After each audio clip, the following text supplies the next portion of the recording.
देखिए UGC net के अंतर्गत हम सभी लोग पढ़ रहे हैं यूनिट नंबर 2 में समाजशास्त्रीय संकल्पना, जहां सामाजिक संरचना आपका टॉपिक कवर हो चुका है। इसके अंतर्गत हम लोगों ने परिस्थिति के बारे में पढ़ा है, संस्कृति के बारे में भी स्टडी किया है, समुदाय के बारे में भी पढ़ाई किया है। जो मेन सामाजिक संरचना के अंतर्गत पॉइंट्स आते हैं उन सभी पर हमने डिस्कस किया है। आज हम बात करने वाले हैं सामाजिक संस्था पर। ध्यान से सुनना है आप लोगों को। सामाजिक संस्था से भी एक प्रश्न आपको देखने को मिल सकता है, तो मैं चाहूँगा कि जो भी इम्पोर्टेंट पॉइंट बताऊँगा उसको आप लोग नोट करते रहिएगा साथ साथ अपनी कॉपी पर। और महत्वपूर्ण अगर कोई सवाल यहाँ से बनता है तो वो बनता है विशेषता से। याद रखिएगा, विशेषता से, सामाजिक संस्था की विशेषताओं से। ठीक है, तो देखिए ये बेसिकली पीडीएफ मैंने आप लोगों को टेलीग्राम पर प्रोवाइड करा दिया है, आप वहाँ से देख सकते हैं। सामाजिक संस्था, देखिए सामाजिक संस्था वे अस्थाई और संगठित एक तंत्र है ना, जिनके द्वारा समाज अपनी आवश्यकताओं की पूर्ति करता है। संस्था के माध्यम से तो ही समाज अपनी आवश्यकता की पूर्ति करता है और सामाजिक जीवन को व्यवस्थित और नियंत्रित भी करता है। अतः हम ये बात कह सकते हैं कि समाज के हितों को ध्यान में रखकर समाज के ही कुछ शिक्षित एवं जागरूक लोगों द्वारा गठित संगठन जो सभी सदस्यों की भागीदारी से कार्य करता है उसे हम लोग संस्था कहते हैं। जैसे देखिए परिवार, विवाह, हालांकि संस्थाएं बहुत सारी हैं, धर्म, शिक्षा, अर्थव्यवस्था, राजनीति, ठीक है, और अर्थव्यवस्था संस्था के अलावा राजनीतिक संस्था, जातीय व्यवस्था, ग्राम पंचायत एवं स्थानीय संस्थाएं इत्यादि, ये एग्जाम्पल्स हैं सारी। तो ये एक प्रकार से क्या है, संस्था है। तो सामाजिक समूह की कार्यप्रणाली के स्थापित स्वरूप या व्यवस्था को हम संस्था कहते हैं। सामाजिक समूह की कार्यप्रणाली के स्थापित जो स्वरूप है, जो व्यवस्थाएं हैं, उन्हीं को हम लोग संस्था कहते हैं, सामाजिक समूह की कार्यप्रणाली। ठीक है, इससे ये स्पष्ट होता है कि हम समितियों का निर्माण करते हैं, साथ ही साथ समितियों के कार्य करने के कुछ सामान्य नियम और कार्यप्रणाली भी तय होते हैं। जब इन नियमों को अस्थायी रूप दिया जाता है और यह कार्यप्रणाली या कार्यविधि समाज द्वारा स्वीकृत हो जाता है, तब इन नियमों एवं कार्यप्रणालियों को हम संस्था का नाम देते हैं। तो सामाजिक समूह की कार्यप्रणाली को ही बेसिकली हम लोग कह सकते हैं कि यह एक प्रकार की संस्था है। ठीक है, ये केवल एक लाइन में आप याद रखिए, सामाजिक समूह की कार्यप्रणाली के व्यवस्था को हम संस्था कहते हैं, बस। अब संस्था कौन कौन सी होती है, तो परिवार, विवाह, धर्म, शिक्षा, अर्थव्यवस्था, राजनीति, जाति, पंचायत, ये सभी भारत की प्रमुख सामाजिक संस्थाएं हैं, ये बात आपको ध्यान रखना है। ठीक है, अब हम बात करते हैं आगे संस्था के अर्थ में। तो यहाँ आप देख सकते हो संस्था के अर्थ के संदर्भ में सामान्य हित एवं कुछ विशेष हित होते हैं। सामान्य हितों की पूर्ति के लिए बनाए गए संगठन को समुदाय कहा जाता है और विशेष हितों की पूर्ति के लिए बनाए गए संगठन को समिति कही जाती है। और इन विशेष उद्देश्यों और हितों को कार्य रूप से परिणति करने के लिए, यानी उसको चलाने के लिए जो साधन, जो तौर तरीका, जो विधियां, कार्यप्रणाली इत्यादि का जो उपयोग किया जाता है उसे हम लोग संस्था कहते हैं। तो यहाँ 3 बातें क्लियर हुई है। सामान्य अगर आपको हित की पूर्ति करना है तो उसके लिए आपको एक संगठन बनाना पड़ेगा, तभी आप समाज के जो भी सामान्य हित हैं वो पूर्ति हो पाएगी। सामान्य हित का मतलब आप ये कह लीजिए कि उसका कल्याण करना, तो ये पार्ट समुदाय कहलाएगा। अच्छा, जब विशेष हित की बात होगी तो विशेष हित का मतलब होता है पर्टिकुलर किसी गोल पर काम होगा। ठीक है, रैंडम कोई गोल का चुनाव नहीं होगा, पर्टिकुलर किसी एक विशेष गोल का चुनाव होगा। तो विशेष हितों की पूर्ति के लिए बनाए गए जो संगठन होंगे वो बेसिकली समिति होंगी। अब देखो, इन्हीं दोनों के कार्यों का आप मिश्रण कर देते हैं, या उन दोनों के कार्यों को अगर आपको करना है तो आपके पास कुछ समाज कार्य की टेक्निक, रिसोर्सेज, तौर तरीका, प्रणालियाँ, मेथड्स इत्यादि होनी चाहिए। अब जब आप इन कार्यों को पूरा करने के लिए विधि, तौर तरीका, साधन वगैरह का प्रयोग करोगे तो उसे संस्था कहेंगे, उसे इंस्टीट्यूट्स का नाम देंगे। तो संस्था वह संगठित सामाजिक तंत्र है जिनके माध्यम से समाज अपनी आवश्यकताओं की पूर्ति करता है और अपने सदस्यों के आचरण को नियंत्रित करता है। बहुत ही आसान शब्दों में। और ये नियम, मान्यता, परंपरा का एक ऐसा समूह है जो लंबे समय तक अस्थायी रहता है। अस्थायी नहीं, अस्थायी, फिक्स रहता है। संस्था किसी एक व्यक्ति के लिए नहीं होती है, बल्कि समाज के लिए कार्य करती है। क्या आप मेरी बात समझ पा रहे हैं? प्लीज एक बार स्पष्ट करिएगा, बोलिए। जी सर। जी सर। तो संस्था बेसिकली क्या है? समाज की आवश्यकताओं की पूर्ति करेगा। संस्था बेसिकली नियम, मान्यता और मूल्य को दर्शाएगा। संस्था अस्थायी और संगठित होता है। संस्था, आवाज नहीं आपकी? क्या मेरी आवाज स्पष्ट नहीं है? आ रही है सर, आ रही है। ओके, तो संस्था सामाजिक नियंत्रण का एक साधन है और संस्था सामूहिक जीवन का एक व्यवस्थित रूप देती है। बस इतनी बात आपको ध्यान रखना है। अब देखिए यहाँ पे संस्थान नियमों एवं कार्य प्रणालियों की एक व्यवस्था है और संस्था अमूर्त होता है। बहुत इंपॉर्टेंट पॉइंट है ये आप नोट कर लो कॉपी पर, ठीक है? ध्यान रखिएगा, संस्था अमूर्त होता है, ये परीक्षा में आया हुआ पॉइंट है। अब आपको मैं बताना चाहूँगा अमूर्त क्या होता है। अमूर्त को इंग्लिश में अबस्ट्रैक्ट कहेंगे। इसको क्या बोलेंगे? अबस्ट्रैक्ट बोलेंगे, ठीक है? और देखिए, अच्छा, मैं इसको इसलिए अबस्ट्रैक्ट बता रहा हूँ या अमूर्त इसलिए है ये, क्योंकि संस्था कोई भौतिक वस्तु यानी फिजिकल ऑब्जेक्ट नहीं है।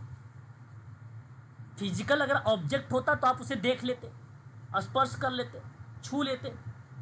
तो ये कोई फिजिकल ऑब्जेक्ट नहीं है जिसे हम छू या देख सकें, है ना? तो इसलिए अमूर्त है। अच्छा, जिसको आप छू लोगे, जिसको आप देख सकते हो, जो बेसिकली फिजिकल ऑब्जेक्ट को दर्शा रहा होता, वो मूर्त होता है, वो मूर्त होता है। तो संस्था बेसिकली ये तो केवल नियम, मान्यता, परंपरा और मूल्यों का समूह होता है। जैसे मैं एक एग्जांपल देता हूँ, परिवार एक संस्था है। परिवार का मकान, लोग या सामान, ठीक है? जैसे अगर मैं आपसे बताऊं परिवार के अंतर्गत, जैसे परिवार एक संस्था, ये बात सत्य है, लेकिन परिवार में जैसे जहाँ रह रहे हैं वो एक मकान है, लोग हैं, उसमें परिवार के कई सदस्य हो सकते हैं और परिवार के अंदर उस मकान में हो सकता है कुछ सामान भी हो। तो आप इनको आप परिवार नहीं, क्योंकि आप सामान को देख सकते हो, परिवार के सदस्यों को देख सकते हो, परिवार के अंदर जो मकान है उसको भी आप देख सकते हो जिसमें परिवार रह रहा है। तो वो क्या, वो बेसिकली क्या, वो मूर्त है, तो वो परिवार नहीं है। तो इसलिए आप ध्यान रखिएगा कि यहाँ जो परिवार एक संस्था का नाम दर्शाया गया, तो वो मकान, लोग, सामान वगैरह का शब्द नहीं, केवल वनली फॉर, अगर हम बात करें फैमिली शब्द को फोकस करिएगा। असली बात तो परिवार है, क्योंकि वो सामाजिक नियम और बंधन है जो पति पत्नी, माता पिता और बच्चों को जोड़ने का प्रयास करता है, ठीक है? उसी तरीके से एजुकेशंस भी है, विद्यालय है ना, विद्यालय की बिल्डिंग संस्था नहीं है, लेकिन शिक्षा देने की जो सामाजिक व्यवस्था है वो बेसिकली संस्था का पार्ट बन जाएगा, इसलिए एजुकेशन भी वहाँ पे बन जाएगा। तो संस्था अमूर्त नियम और व्यवस्था को दर्शाता है, ये बात ध्यान रखिएगा। लेकिन अगर यहाँ संगठन में पढ़ाता आप लोगों को, तो संगठन जानते हो क्या था? संगठन मूर्त होता है। संगठन क्या होता है? मूर्त होता है। मूर्त रूप से भौतिक चीज़ों को दर्शाता है, तो वो बेसिकली अलग पार्ट बनेगा, हम आगे पढ़ाएंगे भी आपको। तो जब एक ही इकाई को व्यक्तियों के संगठन के रूप में देखते हैं तो उसे हम लोग समिति कहते हैं। अब एक ही इकाई के व्यक्तियों के रूप में आप देख रहे हो तो उसे हम संगठन का रूप देंगे, या संगठन का रूप जब बन जाएगा तो वह बेसिकली एक समिति का पार्ट बनेगा। लेकिन जब उसे यह निर्धारित और मान्य प्रणाली के रूप में देखते हैं तो वह बेसिकली एक संस्था होती है। जैसे विद्यालय, हॉस्पिटल इत्यादि सदस्यों के रूप में समिति है, लेकिन कार्य प्रणाली के रूप में अगर हम बात करते हैं तो वो एक संस्था है, कार्य प्रणाली के रूप में, ठीक है? तो ये चीज़ आपको थोड़ा सा यहाँ पे ध्यान में रखना होगा, थोड़ी सी बेसिक चीज़ें यहाँ पर थी। संस्था के उद्विकासी क्रम पर अगर मैं चर्चा करता हूँ तो very most important person W.G. Samaddar का नाम भली भांति तरीके से आप सब लोग जानते होंगे। एक किताब आई थी फोकवेज की, है ना, फोकवेज की, ये बुक है W.G. समदर के द्वारा, और ये किताब लोकाचार और लोक रीति से विस्तार करती है, सामाजिक नियम और आदतें जिन्हें लोग बिना सोचे समझे और परंपरा और रीति रिवाज के आधार पर बेसिकली अपनाते हैं, इसी पर बात ये कही गई है। तो फोकवेज वे व्यवहार हैं जो लोग परंपरागत रूप से अपनाते हैं और जिन्हें समाज स्वाभाविक मान लेता है। ठीक है, और ये फोकवेज आई कब थी? अगर आपसे मान लीजिए सवाल पूछता है तो ये फोकवेज की जो पुस्तक है WG समनर के द्वारा कब लाई गई थी, तो मैं आप सबसे बता देता हूँ, नोट कर लीजिएगा, 16 अक्टूबर 1905 को। ठीक है, 1905 को।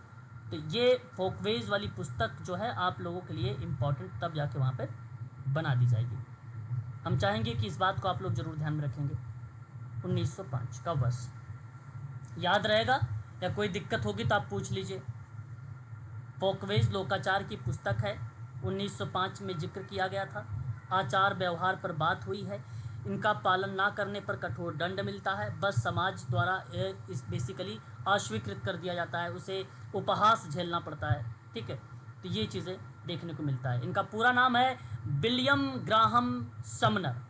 1905 में एक किताब इन्होंने लिखी थी, याद रखिएगा, बहुत ही फेमस पुस्तक है ये। बात आगे करते हैं तो यहाँ कहा गया कि एवं संस्थाओं के चरम जनरीतियाँ जैसे इंस्टीट्यूट और सुपर फोकवेज से संबोधित किया गया, और उनके अनुसार कोई विचार या क्रिया की पुनरावृत्ति जब व्यक्तिगत स्तर पर होती है तो उसे हैबिट कहते हैं या उसे आदत कहते हैं। जब इसे समूह द्वारा ग्रहित किया जाता है तो उसे हम लोग क्या बोलते हैं? जनरीति बोलते हैं या फोकवेज कहते हैं, जो 1905 में लाया गया।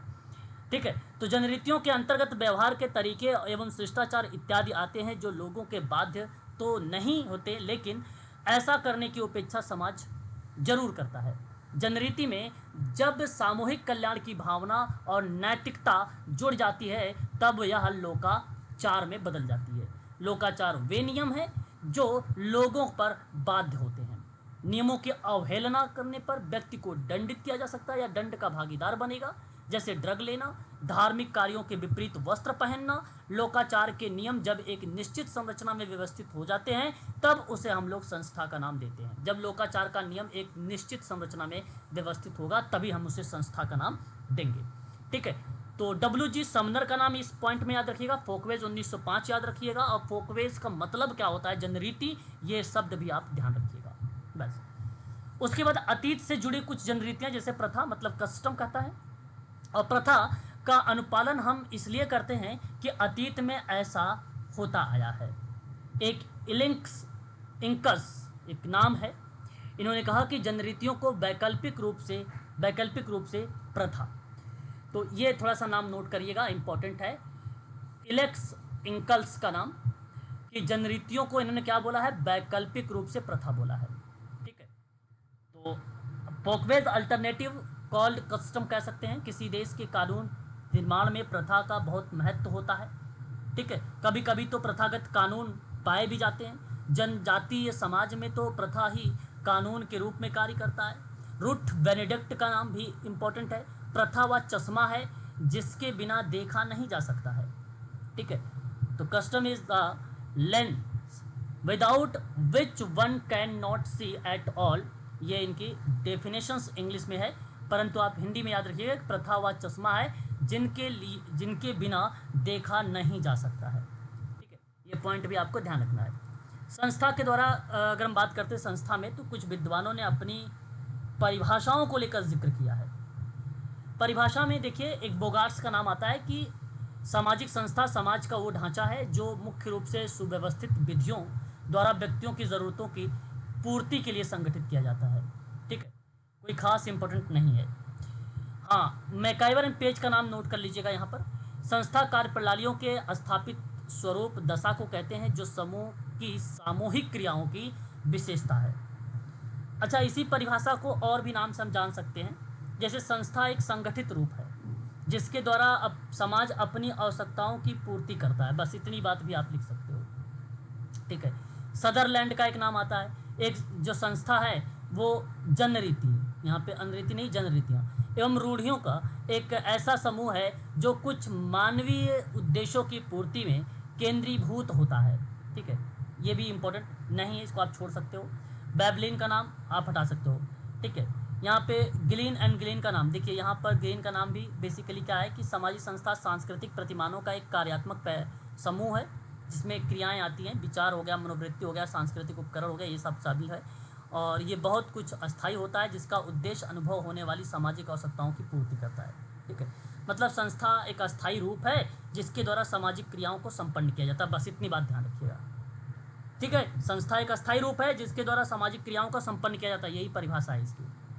ठीक है, संस्था के अंतर्गत कुछ विशेषताएं होती हैं। मैंने बताया था समाज की आवश्यकता की पूर्ति करना, नियम, मान्यता, मूल्य, अस्थायी संगठित सामाजिक नियंत्रण का साधन है, ये सारी चीज़ें हैं।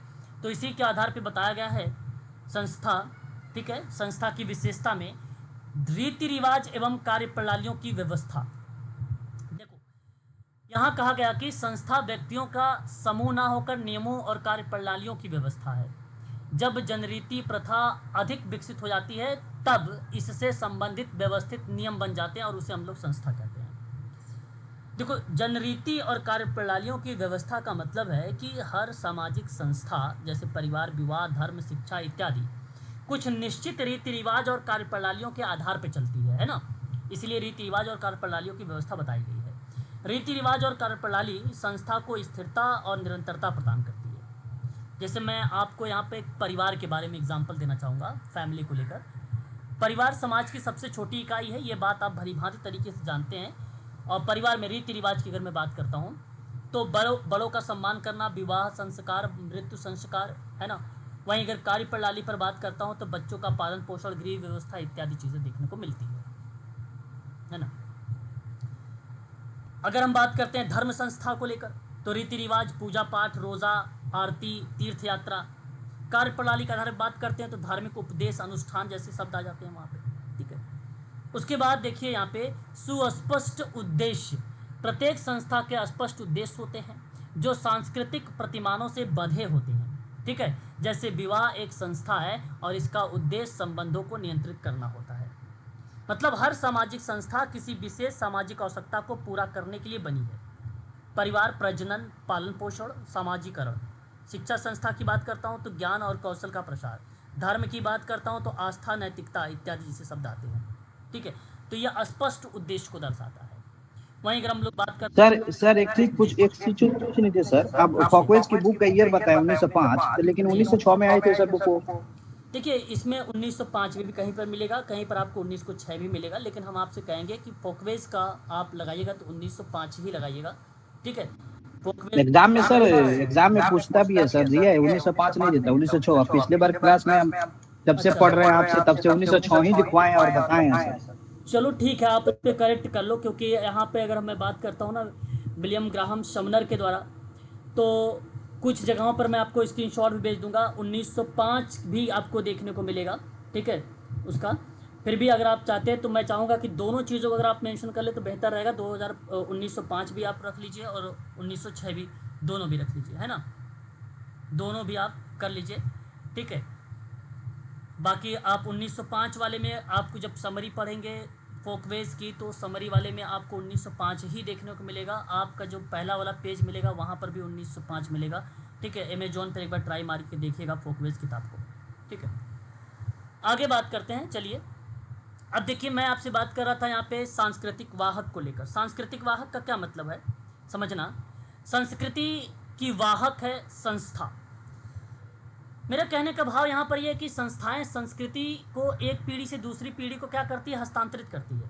सिंपल बात है कि समाज में संस्कृति सीधे सीधे व्यक्ति तक ना पहुँचाकर, मतलब एक पर्टिकुलर व्यक्ति को ना, जैसे समाज, मैं संस्था की बात कर रहा हूँ तो जैसे परिवार हो गया तो परिवार को पहुँचाने के प्रयास करता है। जैसे बच्चों को भाषा हो गई, रीति रिवाज हो गया, परंपरा हो गया, नैतिक मूल्य हो गया, उसको सिखा रहा है, कोई पर्टिकुलर व्यक्ति की बात नहीं करेगा। ठीक है, तो सीधे सीधे पर्टिकुलर व्यक्ति की बात नहीं होती है। ये संस्था बेसिकली संस्था के माध्यम से आगे बढ़ती और पीढ़ी दर पीढ़ी संचरित होती है। तो संस्था को संस्कृति का वाहक कहा जा सकता है। और इसमें बच्चा यानी परिवार, जो परिवार के अंदर जो बच्चे होते हैं उन बच्चों को भाषा, रीति रिवाज, परंपरा, नैतिक मूल्य इत्यादि सिखाया जाता है। बड़ों का प्रणाम करना, त्यौहार मनाना इत्यादि शब्द जिस तरीके के शब्द हैं शिष्टाचार के, वो सारी चीज़ें बताई जाती हैं। तो कल्चर भी कहीं ना कहीं इंपॉर्टेंट है और वाहक है ना, बेसिकली ट्रांसफ़र होता है संस्था में। ये बात ध्यान रखिएगा, संस्था में। संस्था बेसिकली अमूर्त, मैंने अभी आपको बताया भी है, आप भलीभांति तरीके से जानते हैं कि संस्था अमूर्त है और संस्थाएं रीति रिवाज और कार्य प्रणालियों का एक गुच्छा है जो दिखाई नहीं देता है, इसीलिए आप इसे अमूर्त कहते हैं। जो दिखाई नहीं देता है। संस्था अमूर्त स्वरूप है क्योंकि ये फिजिकल ऑब्जेक्ट नहीं है।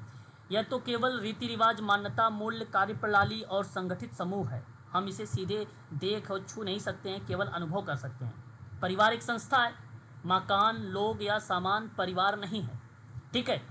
असली में अगर हम बात करते हैं तो वो परिवार एक अमूर्त संबंध है जो पति पत्नी, माता पिता, बच्चों को, रीति रिवाज को, जिम्मेदारियों को जोड़ने का प्रयास करता है। ठीक है, ये चीज़ ध्यान रखिएगा।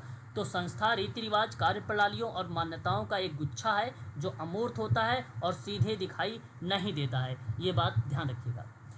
बात करते हैं अस्थाई प्रकृति का होता है। संस्था अस्थाई प्रकृति की होती है। व्यवहार का कोई तरीका जब लंबे समय तक अपनी उपयोगिता सिद्ध कर देता है तभी वह संस्था का स्वरूप ग्रहण कर लेता है। देखिए बात, अतः इसी को हम लोग इसकी प्रकृति अस्थाई मानते हैं। देखिए यहाँ बात अस्थाई नहीं अस्थाई की है। एक चीज़ जरूर ध्यान रखिएगा, शब्द में अस्थाई की बात मैं कर रहा हूँ, यानी फिक्स की बात कर रहा हूँ, अस्थाई की बात नहीं कर रहा हूँ। तो कहने का भाव सिंपल है कि संस्था अस्थाई प्रकृति की होती है। समाज में कोई व्यवहार, रीति या तरीका को आगे अगर मैं बात करूँ, लोग लगातार अपनाते हैं और वो लंबे समय तक उपयोगी सिद्ध भी होता है, तब वही व्यवहार धीरे धीरे संस्था का रूप ग्रहण कर लेता है। जैसे मैं अगर आपसे बात करता हूँ नमस्कार या प्रणाम करने का एग्जाम्पल देता हूँ। पहले यह केवल अभिवादन का एक साधारण तरीका था। समय के साथ यह व्यवहार समाज में स्वीकार और अस्थायी बन गया एक प्रकार से। अब यह परिवार और धर्म संस्था दोनों का एक हिस्सा बन चुका है ये। ठीक है। वैसे ही एजुकेशन की बात करता हूँ। शुरू में केवल मौखिक ज्ञान का साझा करने की आदत थी। प्राचीन समय में मौखिक मतलब कोई कॉपी किताब थोड़ी था, जाते थे गुरुकुल में वो शिक्षा ग्रहण करने के लिए, उनको बोलकर ओरली सिखाया जाता था। बाद में यह अस्थायी रूप ले लिया, गुरुकुल बन गया, पाठशाला बन गया। आज आधुनिक समय में अगर हम बात करते हैं तो थोड़ी सी संस्थाओं में, एजुकेशन में बदलाव आए, नए नए रिसोर्सेज आ गए, तो अब बेसिकली तरीके में पैटर्न हो गया, यानी बदलाव हो गया। अब यही मैं अगर आप नेशनल एजुकेशन पॉलिसी की बात करता हूँ तो 2020 वाली, तो बेसिकली शुरुआत में अपने सभी राज्यों में लागू नहीं था, जैसे एमपी और महाराष्ट्र में ही लागू था शुरुआत में। धीरे धीरे अब क्या हो गया कि पूरे इंडिया में लागू हो चुका है अब नई एजुकेशन पॉलिसी। तो अब आप ये कह सकते हो कभी धीरे धीरे एक पैटर्न बन जाएगा उस पर, वो एक प्रकार का अस्थाई पैटर्न हो जाएगा, फिर उसे हम लोग अस्थाई कहेंगे फिर। ठीक है। तो इस तरीके की चीज़ें जो है आपको ध्यान में रखना है। निश्चित उद्देश्य होता है ना, ये बात भी पता है। धारणा देखिए, धारणा संस्था का सबसे महत्वपूर्ण तत्व है। यह धारणा सामाजिक हित तत्व से विद्यमान रहता है। संस्था का विकास किसी भी धारणा या विचार से होता है और समूह के अस्तित्व की रक्षा के लिए उसको अपनाया जाता है। संस्था संपूर्ण सांस्कृतिक व्यवस्था में एक इकाई के रूप में कार्य करती है। सांस्कृतिक समूह की आवश्यकताओं की पूर्ति करती है। संस्था किसी और किन्हीं उद्देश्यों की पूर्ति की स्थापित कार्यप्रणाली एवं तत्व संबंधी व्यवहार का प्रतिमान है। ठीक है। यहाँ देखो क्या बताया गया है, मैं अगर आपसे बात करता हूँ तो संस्था को सीधा सीधा कहा गया है कि संस्था संपूर्ण सांस्कृतिक व्यवस्था में एक इकाई के रूप में काम करता है। अब इस बात को केवल समझना है आपको। कैसे, सुनिए। मैंने कहा कि समाज की संस्कृति बहुत विशाल होती है, उसमें वैल्यूज़, मान्यता, परंपरा, रीति रिवाज, ज्ञान इत्यादि चीज़ें शामिल है। अब इसी विशाल सांस्कृतिक ढांचे को व्यवहारिक रूप से चलाने के लिए और बनाए रखने के लिए समाज ने संस्थाओं का निर्माण किया है। इसीलिए हर संस्था संस्कृति का एक अंग होता है। अंग मतलब यूनिट होती है, और मिलकर सभी संस्थाएं संपूर्ण सांस्कृतिक व्यवस्था को चलाती हैं। जैसे परिवार एक संस्था है, बच्चों को भाषा, परंपरा, मूल्य इत्यादि सिखाती है परिवार। धर्म भी आस्था, नैतिकता, सामाजिक एकता को बनाए रखने के काम करती है। एजुकेशन संस्कृति का ज्ञान देती है, कौशल पीढ़ी दर पीढ़ी पहुंचाने का प्रयास करती है ना। बहुत सारे इसके अंतर्गत पार्ट बन जाते हैं। फिर आगे हम बात करते हैं कि संस्था की बहुत निश्चित, यहाँ पे देखिए निश्चित होगा, लिखित और अलिखित परंपराएं भी होती हैं। देखिए संस्थाएं की अगर हम बात करते हैं तो संस्थाएं बेसिकली क्या है, प्रत्येक संस्था एक निश्चित ढांचा होता है, उसकी कार्यप्रणाली होती है। यह ढांचा केवल कल्पना नहीं बल्कि परंपरा और नियमों से बना होता है कि नहीं। कुछ संस्थाएं नियम और प्रक्रियाओं के द्वारा बेसिकली क्या है, लिखित रूप से दी गई हैं। जैसे एजुकेशन संस्था की बात करता हूँ तो पाठ्यक्रम हो गया, परीक्षा हो गया, नियम हो गया, शिक्षा नीति हो गई। राजनीति संस्था की बात करता हूँ तो संविधान हो गया, कानून हो गया, ये सारी चीज़ें शामिल हो जाती हैं उसमें, है ना। अलिखित परंपरा के बारे में अगर मैं बात करता हूँ तो कई नियम व्यवहार केवल परंपरा और सांस्कृतिक पर आधारित होता है, जो कि लिखित नहीं होता है वो। जैसे बड़ों का सम्मान करना, अतिथि का स्वागत करना, ये कोई चीज़ लिखी हुई नहीं है, ठीक है। धर्म में बात करता हूँ तो मंदिर मस्जिद में प्रवेश की तरीके या व्यवहारों या त्यौहार मनाने की परंपराओं में बेसिकली कोई रूल रेगुलेशंस नहीं है, ठीक है। तो वो चीज़ें बताई गई हैं। तो लिखित और अलिखित दोनों तरीके की जो चीज़ें हैं वो देखने को मिलती है संस्था में, ठीक है। ढांचा की बात करते हैं तो देखो, बिना उचित ढांचे के कोई भी संस्था विकसित हो ही नहीं सकती। और सिंपल सी बात है, अगर आपको स्ट्रक्चर बनाना पड़ेगा, अगर आपको संस्था का डेवलप करना है तो, या उसका विकास करना है तो, ठीक है। संस्था में एक निश्चित नियम पाया जाता है, ठीक है। बेसिकली कुछ निश्चित नियम होते हैं और सही नियम एक संस्था दूसरी संस्था से पृथक करती है, यानी अलग करती है। हर संस्था कुछ निश्चित नियम और मान्यताओं पर बेसिकली आधारित है, और ये नियम बताता है कि संस्था के अंतर्गत व्यक्ति को क्या करना चाहिए और क्या नहीं करना चाहिए, ये नियम ही बताता है, ठीक है। नियमों के स्वरूप में अगर हम बात करते हैं तो कुछ नियम लिखित होते हैं, ठीक है, और कुछ नियम अलिखित होते हैं। जैसे बड़ों का सम्मान करना, आदर करना, धर्म का पालन करना, ठीक है, वो चीज़ें बेसिकली अलिखित होती है। परीक्षा के नियम हो गए, संविधान में राजनीतिक नियम हो गए, ये सब क्या लिखित हैं, इस पैटर्न में बात कही गई है, ठीक है। संस्था प्रतीक होता है। अब देखिए, प्रतीक का मतलब क्या है कि प्रत्येक संस्था का कोई ना कोई प्रतीक अवश्य होता है, और प्रतीक भौतिक और अभौतिक, ठीक है, भौतिक और अभौतिक दोनों प्रकार की हो सकती है, ठीक है। हर संस्था केवल नियमों और प्रक्रियाओं का समूह नहीं होता है, बल्कि उसके कुछ सिंबल होते हैं। सिंबल मतलब आप ये कह लीजिए पहचान, आदर्श और मूल्यों को दर्शाते हैं, जो बेसिकली विजुअल होता है। तो आप ये मत सोचिएगा कि प्रतीक बेसिकली मूर्त होता है और अमूर्त बेसिकली क्या है, संस्था का पैटर्न है, ठीक है, संस्था का नाम है। तो कहने का मतलब है कि जैसे प्रतीक में घर का चौखट हो गया, कुल देवी, कुल देवता, पारिवारिक वंश चिन्ह, ठीक है, ये परिवार संस्था के अंतर्गत बन जाता है। वहीं धर्म संस्था में बात करता है तो आपने सभी लोगों ने देखा होगा हिंदू धर्म में ओम शब्द, तो ये ओम शब्द जो है लिखा होता है वो बेसिकली क्या है, प्रतीक है हिंदू धर्म का, ठीक है। इस्लाम में चाँद और तारा बना होता है, ईसाई धर्म में क्रॉस बना होता है, ठीक है। सिख धर्म में जो है खंडा होता है, खंडा बना होता है। इस तरीके की चीज़ें बेसिकली क्या होता है, प्रतीक मानी जाती है, एक प्रकार की संस्था है, ठीक है।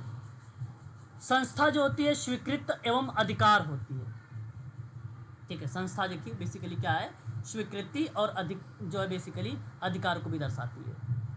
कहने का भाव क्या है कि समाज द्वारा स्वीकार किसी भी संस्था का अस्तित्व तभी मान्य होता है जब वह समाज के लोगों के द्वारा स्वीकार कर ली जाए। संस्था केवल व्यक्तिगत आदतों का समूह नहीं है, बल्कि सामूहिक रूप से मान्य व्यवहारों को दर्शाता है, ठीक है। इस चीज़ को भी आप ध्यान रख सकते हैं। बात करते हैं नेक्स्ट पॉइंट पर। संस्था तुलनात्मक रूप से क्या है, अस्थायी है। मैंने अभी आपको बता चुका हूँ ये पार्ट, है ना, अस्थायी का, ठीक है। अब देखिए ये इम्पोर्टेंस भी है, संस्था के कार्यों का इम्पोर्टेंस भी है, ठीक है। इम्पोर्टेंस क्या है समझ लीजिए एक बार। संस्था के महत्व में मानव व्यवहार पर नियंत्रण। देखो महत्व में अगर हम बात करते हैं मानव व्यवहार के नियंत्रण में, तो संस्था का महत्व क्या दर्शाता है कि हर संस्था कुछ निश्चित नियम मान्यता पर निर्धारित होता है, नॉर्म्स और वैल्यूज़ पर आधारित होता है, और ये नियम बताता है कि समाज में व्यक्तियों को क्या करना चाहिए, क्या नहीं करना चाहिए, ठीक है। ठीक उसी प्रकार से मनुष्यों की आवश्यकता की पूर्ति भी करता है, व्यक्तियों के कार्य को सरल बनाता है, मार्ग प्रदर्शन का काम करता है, सामाजिक अनुरूपता की बात करता है, पद प्रदान भी करता है, सामाजिक विरासत की रक्षा भी करता है, व्यक्ति और व्यक्तित्व के विकास में बाधक भी हो सकता है, ठीक है। तो संस्था के बेसिकली ये कुछ इंपॉर्टेंस है और बहुत इजी है। संस्था और समुदाय में थोड़ा सा अंतर दिया गया है, इसको देख लीजिए। व्यक्ति समुदाय का सदस्य होता है और व्यक्ति संस्था का सदस्य नहीं होता है, ये बात ध्यान रखिएगा। या व्यक्तियों का समूह होता है संस्था, या व्यक्तियों का समूह होता है, लेकिन संस्था में ऐसा कुछ नहीं होता है। व्यक्तियों का अगर हम बात करते हैं जो है बेसिकली समूह, तो ये पैटर्न संस्था को दर्शाती है, ये पैटर्न समुदाय को दर्शाता है, लेकिन संस्था में कुछ नहीं ऐसा होता है, ये चीज़ ध्यान रखिएगा, ठीक है। समुदाय एक निश्चित भूभाग है, भाग में स्थिर होता है, लेकिन संस्था एक कोई निश्चित भूभाग नहीं होता है संस्था का। समुदाय व्यक्तियों का समूह होता है ना, और निश्चित भूभाग होने के कारण इसको देख सकते हैं या इसको मूर्त है, लेकिन संस्था अमूर्त है। समुदाय का कार्य इसे अगर हम बात करते हैं तो प्रणाली नहीं है, बल्कि संस्था कार्य प्रणाली होती है। समुदाय साधन नहीं है, संस्था विशिष्ट उद्देश्य है। समुदाय साध्य होता है और संस्था आवश्यकताओं की पूर्ति का साधन होता है। समुदाय का कोई विशेष उद्देश्य नहीं होता है, संस्था बेसिकली क्या होता है, साध्य नहीं होती है। तो याद, संस्था साध्य नहीं होती है। सर ये पूछना था कि संस्था और संस्थान में अंतर होता है ना? नहीं, दोनों बात एक ही है। संस्था और संस्थान दोनों बात एक ही है। इंस्टीट्यूट दोनों का मतलब वही है, कोई अंतर नहीं है। समुदाय और संस्थान में अंतर है, अच्छा है ना, बाकी ये चीज़ दोनों सिमिलर है। तो देखिए मैं आपसे क्या बता रहा था, मैं बता रहा था कि संस्था, है ना, क्या बोल रहा था मैं आपसे, संस्था के बारे में बात कर रहा था। अच्छा, संस्था क्या है, साध्य नहीं होता है, ठीक है। संस्था, मेरा कहने का मतलब सिंपल है कि समाज के विभिन्न आवश्यकता जैसे प्रजनन, पालन पोषण, शिक्षा, धर्म, शासन, आर्थिक व्यवस्था को पूरा करने के लिए साधन संस्था है। संस्थान का निर्माण किसी विशेष उद्देश्य की पूर्ति के लिए होता है, ठीक है, इसलिए साधन है, साध्य नहीं है। क्या है संस्था, साधन है। अब साध्य क्या होता है, संस्था स्वयं लक्षित नहीं होती है, तो साध्य को स्वयं बोला जाता है, स्वयं लक्षित। जैसे मैं बात करता हूँ एजुकेशन इंस्टीट्यूट को लेकर, शिक्षा संस्था का उद्देश्य ज्ञान और संस्कृति का प्रचार करना है, ये बात सही है। संस्था स्वयं उद्देश्य नहीं है, बल्कि ज्ञान का या ज्ञान तक पहुँचने का एक साधन है, ठीक है, एक साधन है, ठीक है। तो ज्ञान और संस्कृति का जो प्रचार वगैरह हो रहा है वो बेसिकली साध्य का पैटर्न माना जाता है, ये चीज़ ध्यान में रखिएगा, ठीक है। स्वयं साध्य नहीं है, साधन है संस्था, ठीक है, केवल साधन है। अब बात करते हैं हम लोग समिति और संस्था में अंतर। अब थोड़ा सा समिति की बात करते हैं। समिति व्यक्तियों का एक संगठित समूह है। संस्था नियम, विधि, विधान और कार्यप्रणालियों की एक व्यवस्था है। व्यक्तियों के समूह के रूप में समिति को देखा जा सकता है, अतः यह मूर्त है। संस्था अमूर्त है क्योंकि यह नियमों, कार्यप्रणाली इत्यादि की व्यवस्था है जिसे देखा नहीं जा सकता है, ठीक है। थोड़ा यहाँ पे मैंने कहा कि संस्था अमूर्त है क्योंकि यह नियम, कार्यप्रणाली इत्यादि की व्यवस्था जिसे हम देख नहीं सकते हैं, लेकिन मैंने कहा कि समिति देखा जा सकता है, ये मूर्त है। समिति स्थापित की जा सकती है, ये बताया जा सकता है कि समिति की स्थापना किसने की है। संस्था धीरे धीरे स्वतः ही विकसित हो जाता है, इसलिए ये नहीं कहा जा सकता कि किसने कब और कहाँ इसकी उत्पत्ति की है संस्था को, ठीक है।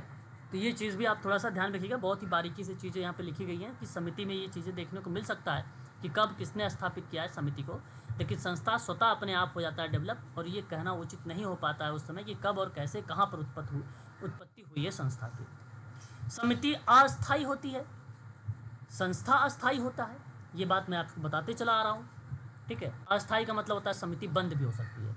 जैसे सिंपल बात है, जब देखो कोई अगर मैं आपसे बात करता हूँ, ये दुर्गा पूजा, गणेश पूजा था अभी, ठीक है, तो लोग क्या लेते हैं, चंदा लेते हैं। तो चंदा बेसिकली क्या होता है, कोई एक समिति आती है, ठीक है, समिति के माध्यम से चंदा लेते हैं। तो जब दुर्गा पूजा, गणेश पूजा समाप्त हो जाता है तो ये समिति वहाँ पे फिर बंद हो जाती है, फिर चंदा समिति नहीं लेती है।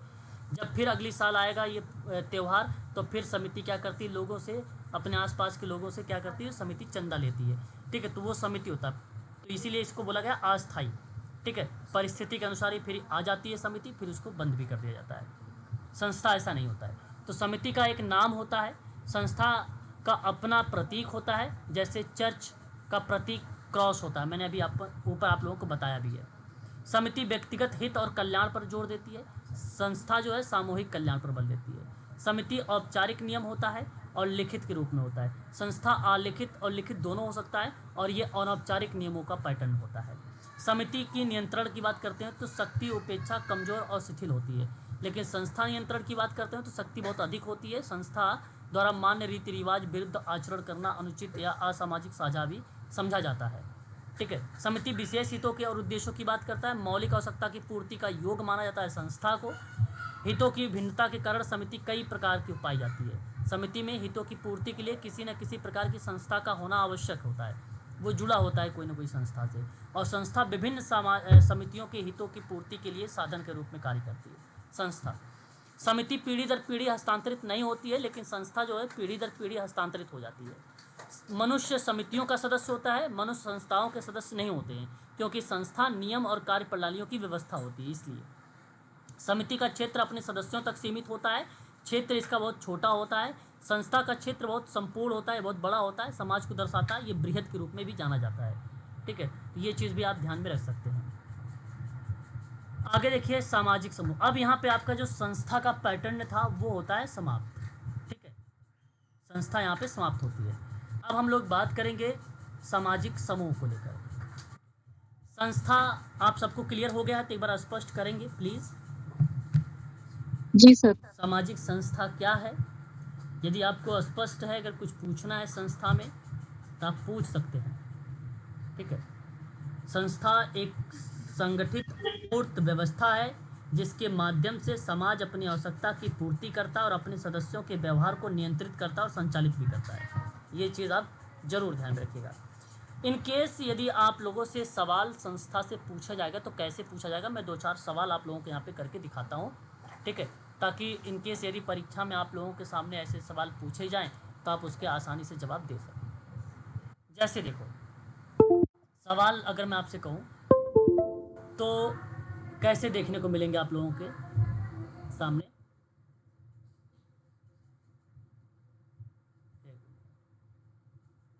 सवाल कुछ इस तरीके से मिलेंगे। सवाल कहेगा सामाजिक संस्था का मुख्य कार्य बताइए। सामाजिक संस्था का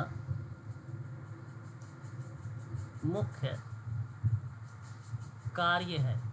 अब ये कार्य पूछेगा, अब आपको कार्य पता होना चाहिए। पहला कहता है कि समाज में अव्यवस्था फैलाएगा। समाज में अव्यवस्था फैलाएगा। अच्छा भाई, ये तो बात सिंपल बन जाता है कि भाई ये ऑप्शन में तो होगा ही नहीं।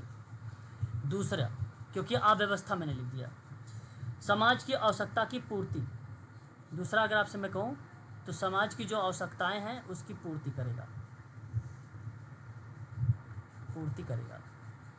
ठीक है, तीसरे ऑप्शन की अगर मैं बात करता हूँ, व्यक्तिगत इच्छा को बढ़ावा देना। व्यक्तिगत इच्छा को बढ़ावा देना। देखो, व्यक्तिगत इच्छा पर बात होती नहीं है, ये बात भी आप जानते हो सभी लोग। संस्था का रोल बिल्कुल नहीं बनेगा। और राजनीतिक दलों का गठन करना। तो ऑप्शन क्या होना चाहिए बताइए? बी बी वाला। B sir. बी ऑप्शन होना चाहिए। यहाँ पर डी भी आपका गलत है। अब देखो, मैं आपसे अगर एक सवाल और करता हूँ, इन केस अगर फैक्ट के रूप में, ये तो थोड़ा सा कॉन्सेप्चुअल रहेगा। इन केस यदि आपको फैक्ट के रूप में सवाल पूछा जाएगा तो कैसे पूछा जाएगा ये भी एक बार ध्यान से सुन लीजिए। कहेगा कि निम्न में से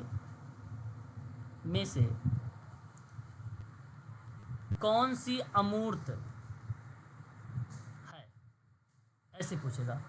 पहला ऑप्शन रहेगा संस्था, दूसरा रहेगा संगठन, तीसरा रहेगा भवन, चौथा रहेगा पुस्तकालय। बताइए क्या जवाब होना चाहिए?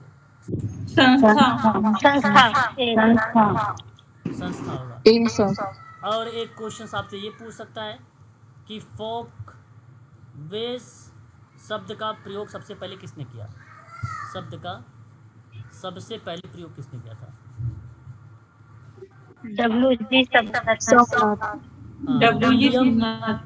William Graham Sumner.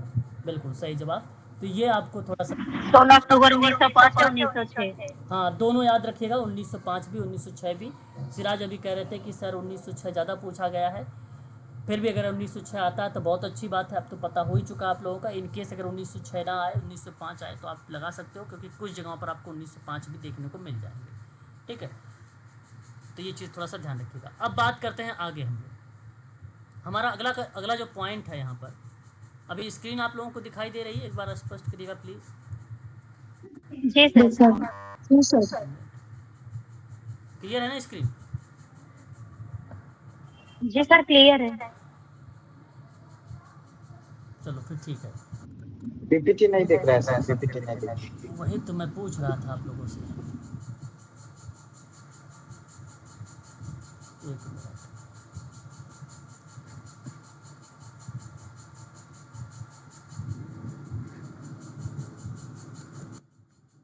अभी दिखाई दे रहा है आपको? हाँ सर। सो जी सर, सामाजिक समूह किसे कहते हैं? हाँ, सामाजिक समूह किसे कहते हैं ये मैंने टॉपिक लिया है। अगर आप सिलेबस में देखेंगे तो आपको मिल जाएगा सामाजिक समूह यहाँ पर सिलेबस में, ठीक है। अब थोड़ा सा इस पे बात करते हैं कि होता क्या है सामाजिक समूह, ठीक है। देखिए, इसको हम लोग सोशल ग्रुप कहते हैं, सामाजिक समूह को, है ना। सिंपल बात है, सबको पता होगा। देखिए, ये समूह है जिसमें दो या दो से अधिक व्यक्ति आपसी संपर्क और संबंध में बंध कर समान हितों, भावना, लक्ष्य, मूल्यों को जब साझा करते तो उसे को हम लोग सामाजिक समूह कहते हैं। आसान है भाई कि दो या दो से अधिक व्यक्ति आपसी संपर्क और संबंध से बंध कर समान हित और भावना, लक्ष्य, मूल्यों को साझा कर रहे हैं, उसी को हम लोग बोलते हैं ये सामाजिक समूह है। मनुष्य सामाजिक प्राणी तो है, वह भौतिक प्राणी भी है। उसकी अनंत आवश्यकताएं हैं और इन्हीं आवश्यकताओं की पूर्ति वह अपने प्रयासों से नहीं करता है, कारण इसके पास साधन और शक्ति सीमित है, ठीक है। अपनी आवश्यकताओं की पूर्ति के लिए जब व्यक्ति साथ साथ प्रयास करता है तो वे समूह का निर्माण करते हैं। तो सामाजिक समूह मानव की स्वाभाविक प्रवृत्ति है और वह समूह के बिना रह भी नहीं सकता है। जिस प्रकार मछली पानी से अलग जिंदा नहीं रह सकती, ठीक उसी प्रकार व्यक्ति समूह से अलग अपने अस्तित्व की रक्षा भी नहीं कर सकता है, ठीक है। तो दो या दो से अधिक व्यक्ति का होना सामाजिक समूह कहलाता है। हम की भावना भी सामाजिक समूह दर्शाता है। देखो, कम्युनिटी में भी फीलिंग था, इस यहाँ पर भी है। साझे हित, लक्ष्य और मूल्य भी है। संपर्क और परस्पर क्रिया भी होना सामाजिक समूह का पार्ट है। बड़े छोटे स्तर पर क्रियाएं जो होती हैं वो भी सामाजिक समूह का ही पैटर्न माना जाता है, ठीक है। तो ये बात आप जरूर ध्यान रखिएगा। आगे हम बात करते हैं तो देखिए, सामाजिक समूह का अर्थ क्या बोल रहा है समाजशास्त्रीय दृष्टिकोण से। दो या दो से अधिक व्यक्ति सामान्य उद्देश्य के लिए एक दूसरे के संबंध स्थापित या प्रभावित होते हैं तो व्यक्तियों के ऐसे संग्रह को सामाजिक समूह कहते हैं। शाब्दिक अर्थों में सामाजिक समूह दो शब्दों से मिलकर बना हुआ है, सामाजिक प्लस समूह। सामाजिक का मतलब होता है समाज से संबंधित, समूह का अर्थ होता है दो या दो से अधिक लोग। इस प्रकार दो या दो से अधिक व्यक्तियों के संगठन को हम लोग क्या बोल सकते हैं, सामाजिक समूह कह सकते हैं। आसान है। समाजशास्त्र में समूह से आशय है दो या दो से अधिक व्यक्ति का होना, ठीक है। जैसे कि मैकाइवर पेज का कहना है कि समूह से हमारा आशय व्यक्तियों के किसी भी ऐसे संग्रह से है जो एक दूसरे के साथ सामाजिक संबंधों में लाए जाते हैं या लाए गए हैं। और इसी प्रकार समाजशास्त्र में समूह का आशय कम से कम दो या दो से अधिक व्यक्तियों या उनमें सामाजिक संबंध होने से है। सामाजिक संबंध का तात्पर्य है कि व्यक्तियों के संपर्क चाहे शारीरिक निकटता का हो या मानसिक निकटता का हो, और उनमें पारस्परिक संदेह यानी उसका प्रभाव भी पाया जाता है। समूह में व्यक्तियों का एक दूसरे के प्रति जागरूकता भी होती है। तो सामाजिक समूह वो इकाई है जिसमें व्यक्ति न आपसी संपर्क और संबंधों के आधार पर एक दूसरे के साथ मिलकर समान हितों और लक्ष्यों की पूर्ति करते हैं, तो उसी को हम लोग सामाजिक समूह कहते हैं। ये बड़ा आसान है, ठीक है, ईजी भी है। आगे हम बात करते हैं तो सामाजिक समूह की कुछ परिभाषाएं हैं। जैसे अकबन और निमकाफ के द्वारा एक परिभाषा दी गई कि जब दो या दो से अधिक व्यक्ति एक साथ मिलते हैं और एक दूसरे को प्रभावित करते हैं और वे एक समूह का निर्माण करते हैं तो उसे हम लोग सामाजिक समूह कहते हैं। यह अकबन की परिभाषा है, कोई खास इंपॉर्टेंट नहीं है। हॉट एंड रेस की बात करता हूँ। सामूहिक अंतःक्रिया का संलग्न व्यक्तियों का संगठित संग्रह होता है, ठीक है। अंतःक्रिया के रूप से बेसिकली एक दूसरे से सब लोग जुड़े हुए हैं।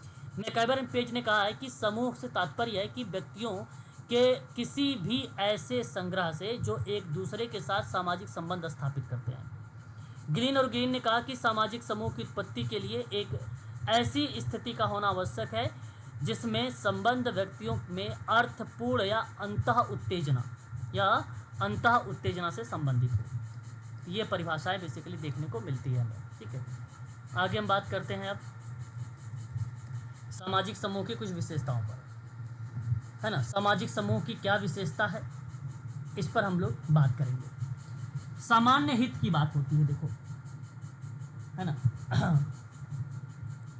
सामान्य हित, देखो, सभी सदस्य किसी न किसी साझा हित या सामान्य हित, लक्ष्य या उद्देश्य से जुड़े होते हैं। विद्यालय का उद्देश्य क्या है, शिक्षा देना, ठीक है।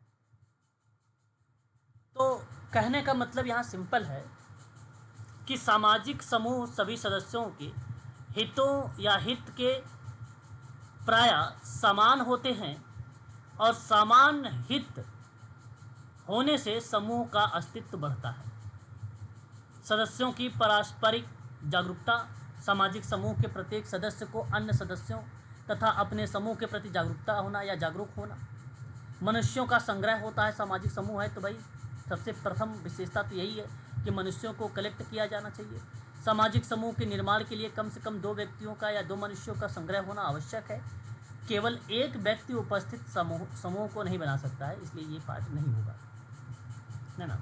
सामाजिक संबंध पाए जाते हैं, इसे पारस्परिक संबंध भी कहा जाता है। इसका तात्पर्य ये है कि समूह के सदस्यों में पारस्परिक, है ना।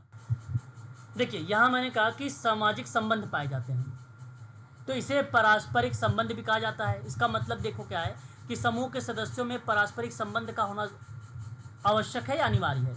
पारस्परिक संबंध से इनमें चेतना का विकास होता है और चेतना सामाजिक संबंधों का निर्माण और विकास में सहायक होता है।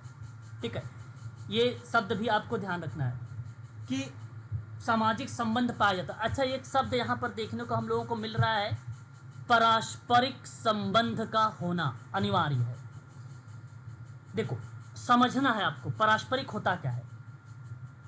सामाजिक समूह में बहुत ही मुख्य विशेषता के रूप में पारस्परिक संबंध को दर्शाया गया है।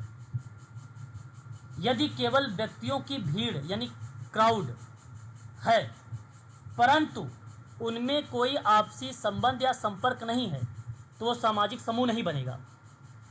जैसे आप लोग जाते हैं कहीं, जैसे मान लीजिए सफ़र कर रहे हो, ट्रेन से जा रहे हो, तो ट्रेन पर बहुत सारे लोग रहते हैं या उसमें बहुत सारे चीज़ें रहती, बहुत सारे बंदे या बहुत सारे लोग रहते हैं, तो उनमें या आपका कोई संबंध या नहीं पाया जाएगा और वो आप उसे सामाजिक समूह नहीं कहोगे। वो भीड़ है एक प्रकार की। बस स्टैंड पे आप बस पे वेट कर रहे हो और वहाँ पे बहुत सारे लोग हैं, ठीक है, तो आप उन भीड़ को ये नहीं कहोगे कि आपसी संबंध है या संपर्क है। वो सामाजिक समूह का पैटर्न नहीं है। सामाजिक समूह वो है जहाँ व्यक्ति एक दूसरे के साथ संपर्क और संबंध में रह रहा है।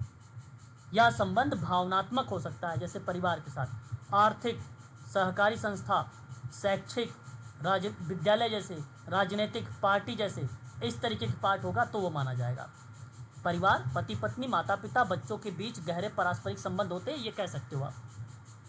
शिक्षक और छात्र एक दूसरे से नियमित संपर्क में रहते हैं, जैसे आप लोग संपर्क में रहते हो मुझसे, तो ये कह सकते हो सामाजिक समूह का पार्ट है। मित्र समूह की बात करते हैं, मित्रों में हम की भावना पाई जाती है और परस्पर सहयोग भी होता है ना, तो वो भी आप कह सकते हो, है ना। ये बात ध्यान रखिएगा। जैसे बस स्टैंड पर खड़ी भीड़ केवल भीड़ है क्योंकि वहाँ आपसी संबंध अनिवार्य रूप से मौजूद नहीं होते हैं। ये बात आपको ध्यान रखना है, परीक्षा में सवाल बनाता है ये, ठीक है। समूह के अंतर्गत एकता की भावना भी पाई जाती है, ठीक है। अब देखो, कहता है कि सामाजिक समूह के सदस्यों में एकता पाई जाती है। एकता का आधार चेतना होती है और चेतना 2 प्रकार की होती है। सामाजिक समूह बहुत ही महत्वपूर्ण विशेषता है एकता की भावना, सेंस ऑफ यूनिटी। समूह के सदस्य अपने आप को अलग अलग ना मानकर एक इकाई के रूप में अनुभव करते हैं, तो यह एकता की भावना ही समूह के लंबे समय तक स्थिर और संगठित बनाए रखता है और उसमें भी फीलिंग पाया जाता है, हम की भावना पाई जाती है, पारस्परिक निर्भरता भी पाई जाती है, ठीक है, एकता की भावना में। लेकिन यहाँ पर अगर हम बात करते हैं तो एक चेतन एकता होती है और एक अचेतन एकता होता है। ये आपको ध्यान रखना है कि ये चेतन और अचेतन एकता क्या होता है, ये सुन लो। जो ये जहाँ पर लिखा हुआ है चेतन एकता, ये वह एकता है जो जानबूझकर और स्पष्ट रूप से महसूस की जाती है, उसको चेतन कहा जाता है। इसमें ना सदस्य पूरी तरह से ये समझता है कि वे एक ही समूह के अंग हैं, ठीक है। जैसे मैं एक एग्जांपल देता हूँ, राष्ट्र के नागरिक स्वतंत्रता दिवस या गणतंत्र दिवस पर एकजुट होकर राष्ट्रीय एकता का अनुभव करते हैं, तो उसे चेतन एकता का पैटर्न हम लोग कह सकते हैं। दूसरी तरफ हमारे सामने आता है अचेतन एकता, अनकॉन्शियस यूनिटी। यह स्वतः या स्वाभाविक रूप से होता है, व्यक्ति का इसका अलग से बोध नहीं होता या अंडरस्टैंड नहीं होता है।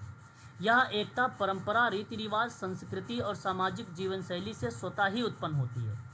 सदस्य बिना सोचे समझे समूह के साथ जुड़ जाता है। मैं एक एग्जांपल दूंगा। परिवार में बच्चा पैदा होते ही परिवार का सदस्य बन जाता है, परिवार की एकता का हिस्सा हो जाता है। ठीक है।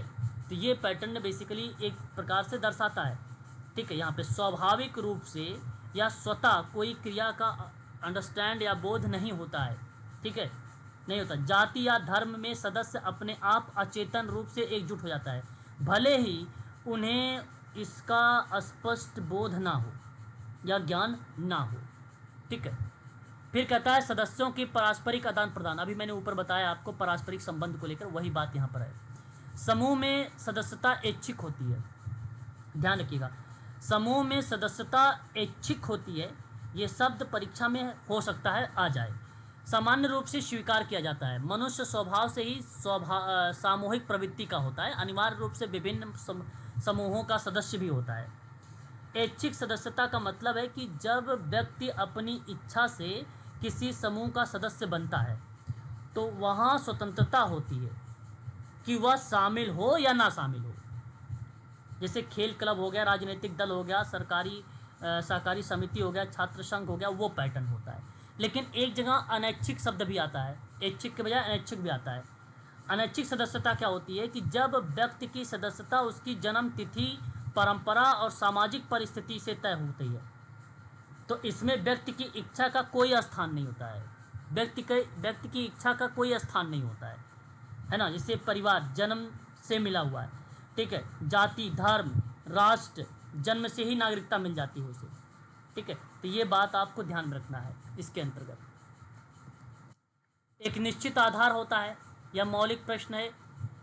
जैसे यह मौलिक प्रश्न, यहाँ मौलिक प्रश्न यह पैदा होता है कि समूहों का निर्माण किस आधार पर होता है। प्रत्येक समूह के निर्माण में कुछ निश्चित आधार होते हैं। एग्जाम्पल के तौर पर रक्त संबंध, शारीरिक, मानसिक समानताएं, आवश्यकताएं बेसिकली दर्शाई गई हैं, ठीक है। नीचे भी आपको यहाँ पे कुछ ना कुछ देखने को मिलेंगी विशेषताओं के रूप में। अब देखिए सामाजिक समूह के कई पार्ट हैं, कई भागों में डिवाइड किया गया है। प्राथमिक और द्वितीयक समूह CH कूले के द्वारा दिया गया है। मैं भली भांति तरीके से आप लोगों को बता भी चुका हूँ इसके बारे में, CH कूले के बारे में, और नहीं सुने हैं तो आप एक बार दोबारा से यहाँ पे सुन भी सकते हो। परीक्षा में सवाल पूछा जाता है कि चार्ल्स हर्टन कूले ने कौन से समूह पर बात किया है। तो प्राथमिकता सबसे ज़्यादा उसको प्राथमिक समूह को मिलती है, ठीक है। एक प्राथमिक समूह होता है, एक द्वितीयक समूह होता है। प्राथमिक समूह को प्राइमरी ग्रुप और द्वितीयक समूह को सेकेंडरी ग्रुप कहा जाता है। अच्छा, प्राथमिक समूह क्या होता है? बेसिकली सबसे छोटे जो है सबसे छोटा समूह होता है, आत्मीयता पाया जाता है, आमने सामने का होता है, फेस टू फेस रिलेशंस होता है, भावनात्मक रूप से जुड़ा होता है, घनिष्ठता अधिक पाई जाती है। इसमें फैमिली हो गया, मित्र मंडली हो गया, इत्यादि चीज़ें इसमें आ जाती है, ठीक है।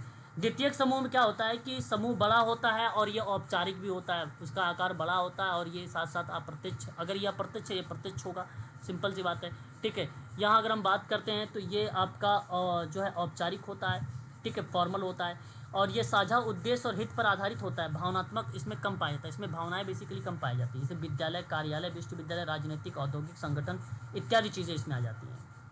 सन 1905 में, ठीक है, प्राथमिक समूह का विकास CH कूले ने कब किया था? अगर इनके हिसाब से परीक्षा में पूछा जाता है तो आप सभी लोगों को जवाब 1909 का वर्ष लगाइएगा, ठीक है, 1909 का वर्ष आप सभी लोग लगाइएगा।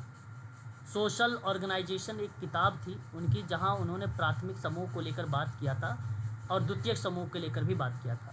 ये बात आप जरूर ध्यान में रखिएगा, ठीक है। उसके बाद यहाँ पे देखो लिखा भी है 1909 में सामाजिक जो है संगठन या सोशल ऑर्गेनाइजेशन, ठीक है, CH कूले का प्राथमिक और द्वितीयक समूह है ना, ये शब्द यहाँ पर लिखा हुआ है। उसके बाद हमारे सामने एक और नाम आता है, वो आता है जर्मन के समाजशास्त्री जिनका नाम है C मेल, ठीक है। और इन्होंने समूह का जो वर्गीकरण किया है समाजीकृत व्यक्ति समाजशास्त्र की मूलभूत इकाई में एकक के रूप में वर्गीकरण किया है, ठीक है। एकक मतलब एकल व्यक्ति को समूह संबंधों को केंद्र मानकर किया है, ठीक है। फिर द्वैत यानी दो लोगों के साथ मिलकर बताया है इन्होंने। त्रैत यानी छोटे समूह बन जाते हैं जहाँ दो या दो से अधिक लोग बन जाते हैं, सीमित। समाजशास्त्र में इनका नाम बहुत ही फेमस है 2 व्यक्तियों के समूह को उन्होंने क्या बोला है, द्वैत बोला है। 3 व्यक्तियों के समूह को उन्होंने क्या बोला है, ट्रैड यानी त्रैत बोला है। और एक व्यक्ति को अगर केंद्र में मान के काम करोगे तो उसको क्या बोला है इन्होंने, एकल बोला है। तो 3 भागों में इन्होंने डिवाइड किया जर्मन के समाजशास्त्री सिमेल ने। ठीक है, उसके बाद अगर हम बात करते हैं तो वाइट एंड जो है संडरसन ने समूह के 3 श्रेणियों में डिवाइड किया है, याद रखिएगा इनके बारे में। तो इन्होंने बताया है एक जो है अनैच्छिक, ठीक है ध्यान रखिएगा, अनैच्छिक, और जहाँ भी और एक बताया है ऐच्छिक।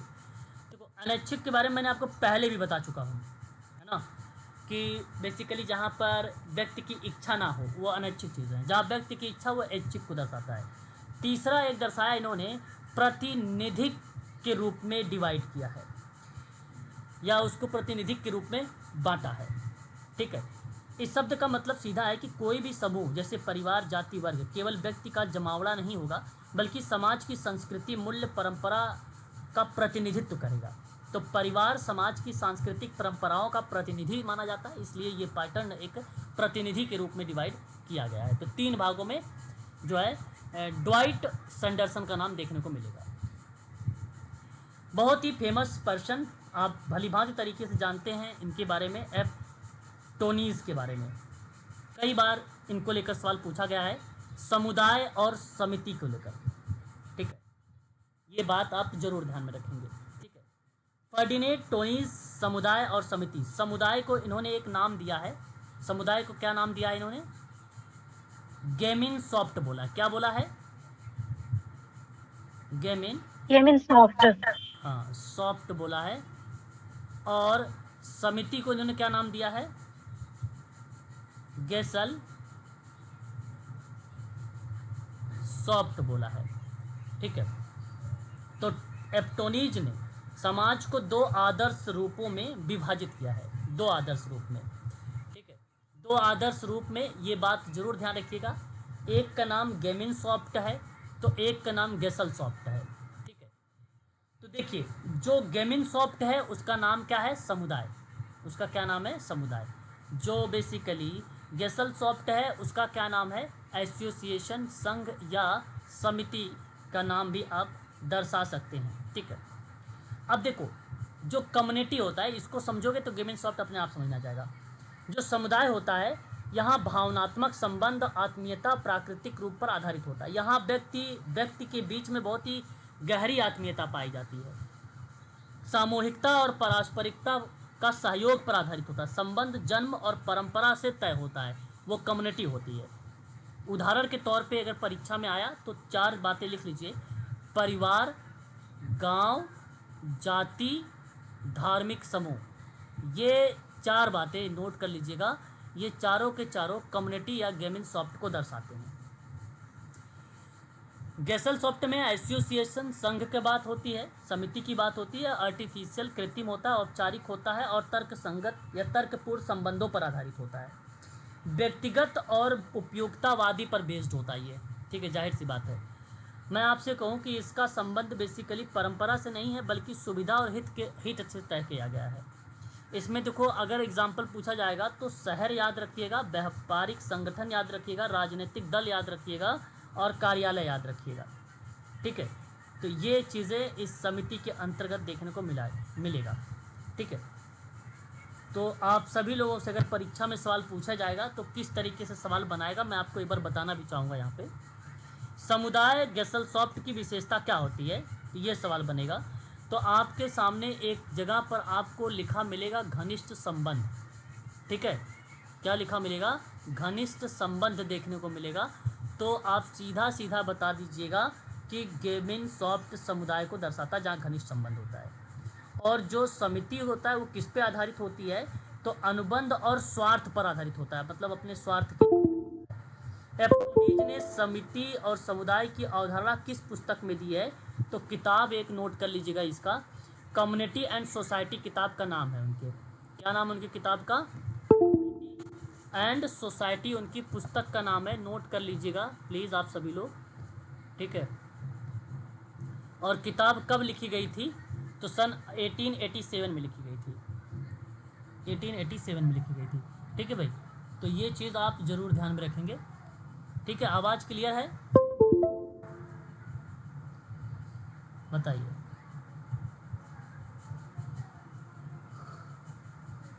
जी सर क्लियर है। ठीक है, अब आगे देखिए गिडिंस ने, FH गिडिंस ने क्या बोला है, समूह को जननिक, और जननिक मतलब होता है एक प्रकार से जेनेटिक, और इकट्ठा दो भागों में इन्होंने वर्गीकृत किया। परीक्षा में इनका अभी तक सवाल नहीं आया है, आप इसको याद मत करिएगा। ठीक है, जॉर्ज हर्शन की बात करते हैं। तो जॉर्ज हर्शन ने समूह का वर्गीकरण बताया है, कहा है कि एक असामाजिक होता है, दूसरा आभासी समाज होता है, तीसरा समाज विरोधी होता है, चौथा समाज पक्षी होता है। तो ये 4 भाग में आप जरूर ध्यान रखिएगा, असामाजिक, आभासी समाज और समाज विरोधी, समाज पक्षी। एक शब्द यहाँ पर है आभासी समाज, हम इसके बारे में थोड़ा सा आपको बताना चाहेंगे। आभासी समाज क्या होता है? बेसिकली जब लोग internet, social media, online platform और डिजिटल तकनीकी के माध्यम से आपस में जुड़ते हैं और एक सामाजिक संबंध की संरचना बनाते हैं, तो उसे हम आभासी समाज कहते हैं। जहाँ बेसिकली डिजिटल के माध्यम पे चीज़ें आधारित हो, वह आभासी समाज कहलाता है। ये बात ध्यान रखिएगा। बात करते हैं मिलर का नाम इम्पोर्टेंट है, इसको नोट कर लीजिएगा, मिलर। ठीक है सर समाज पक्षी के बारे में बता दीजिए। बिल्कुल, देखो समाज पक्षी मतलब क्या होता है, बहुत आसान चीज़ है, मतलब एक पर्टिकुलर चीज़ों पर बात होगी। समाज पक्षी में अगर हम बात करेंगे तो कोई एक पर्टिकुलर शब्दों पर बल होगा। जैसे मैं एक एग्जांपल से बताना चाहूँगा, समाजशास्त्र में ना व्यक्ति, समूह या संस्था का वो रूप है, वह दृष्टिकोण है जो समाज और सामाजिक जीवन से जुड़ा होता है। मैं अगर शिक्षा की बात कर रहा हूँ तो शिक्षा समाज का एक पक्षी पहलू है। परिवार की बात करता हूँ तो परिवार समाज पक्षीय पहलू है। ठीक है, तो ये बात ध्यान रखिएगा। धर्म की बात करता हूँ तो केवल धर्म केवल आस्था समिति नहीं, बल्कि वहाँ सामाजिक एकता, नैतिक नियंत्रण का माध्यम बन जाएगा। एक पक्ष का मतलब ये होता है पर्टिकुलर एक चीज़ पर बल देता है। ठीक है मैडम, बात करते हैं मिलर, क्षैतिज और उदग्र जैसे 2 समूहों के बारे में विभक्त किया है या उसके बारे में बताया है। क्षैतिज का मतलब होता है हॉरिजॉन्टल और उदग्र का मतलब होता है वर्टिकल। ठीक है, देखो क्षैतिज का मतलब है कि जब समाज में रुचि की बात हो, पेशा की, धर्म की, भाषा की, संस्कृति, जातीयता की बात होती, तब वहाँ पर होता है, उसको क्षैतिज बोला जाता है। जैसे मैं बात करूँ भारत में ना, देखो हिंदू, मुस्लिम, सिख, ईसाई समुदाय, विभिन्न भाषाओं का समूह भी है, हिंदी भाषा, तमिल भाषा, बंगाली भाषा। ठीक है, व्यवसाय में बात करो, डॉक्टर, इंजीनियर, शिक्षक हो गए। तो ये क्या है, बेसिकली एक प्रकार से हॉरिजॉन्टल है ये। जब समाज का स्तर पद से, शक्ति से, आर्थिक असमानता के आधार पे बांटा जाता है, तब जैसे आपने ब्राह्मण, क्षत्रिय, वैश्य, शूद्र के रूप में बांट दिया, उच्च वर्ग, निम्न वर्ग, मध्यम वर्ग, धनी वर्ग, गरीब वर्ग, ऐसे बांट दिया, तो वो बेसिकली क्या बन जाता है, आपका वर्टिकल बन जाता है। तो एक वर्टिकल होता है, एक हॉरिजॉन्टल होता है, ये परीक्षा में आता है, इसको आप ध्यान रखिएगा। ठीक है, चलिए आज के लिए बस इतना ही रखते हैं, बाकी इसके आगे हम लोग कल डिस्कस करेंगे, कुछ और इम्पोर्टेंट टाइप हैं। ठीक है, उस पर हम लोग कल बात करेंगे। ठीक है ना, आज के लिए बस इतना ही रखते हैं। जी सर, थैंक यू।